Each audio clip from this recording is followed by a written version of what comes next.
Well, welcome to Winterthur. If you haven't been to Winterthur, it is a marvellous garden, very close to Longwood Gardens. Well, I've joined Carol Long down here in what is really quite an unusual garden. So can you explain what we're actually viewing here? It is wonderful. Thank you. Yes, this is the Quarry Garden at Winterthur, and there are three little streamlets going through here that are they're spring-based, so they're flowing all year round, and they go into the stream further down in the ponds below. But what's in flower now are Japanese primrose. Absolutely gorgeous. Yeah, lovely shades, harmonious shades in pink, white, a little bit of purple. So the Japanese primroses come up on the stalk? Yes. Like yes. the auricular ones, I think they call them. Yes, yes, and nice lush green foliage underneath.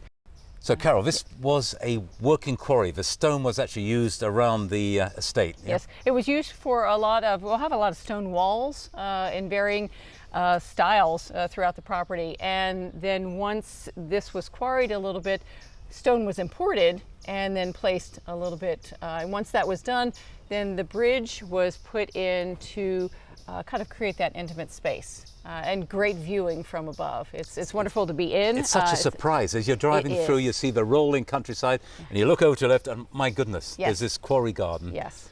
And again, the lovely thing about different microclimates, because you've got the wet where the streams are, yeah. Mm-hmm. and as you come up the edges, it gets drier and drier and drier. And there are plantings of all kinds of plants all the way up to the top. Yes, yes, and evergreen elements. Things tucked into crevices. It's just, it's very, very dynamic. And a few azaleas just to add that Winterthur effect. Yes. But I have to say, what I love is just the outcropping of stone, and then, as you say, like the ferns are in there. Yeah. It's just a lovely texture. Yeah. This is a garden that has great bones. So when it's winter time and a lot of the deciduous material has gone dormant, what you really get to appreciate at that time is the stonework. Again, looking at the different shades, you have to spend time looking just to see how many colors there are in there. Right. And H.F. DuPont often used harmonious shades. You can see with the iris in there, it's just an accent. Gotcha. And that's part of his color scheme. So this plant fits into that very well. But it's beautiful to look at, and then beautiful just to start to study and see how the color moves through it. Well, here's a garden question for you. What have we got in front of us? Now, some of you are going to recognize it.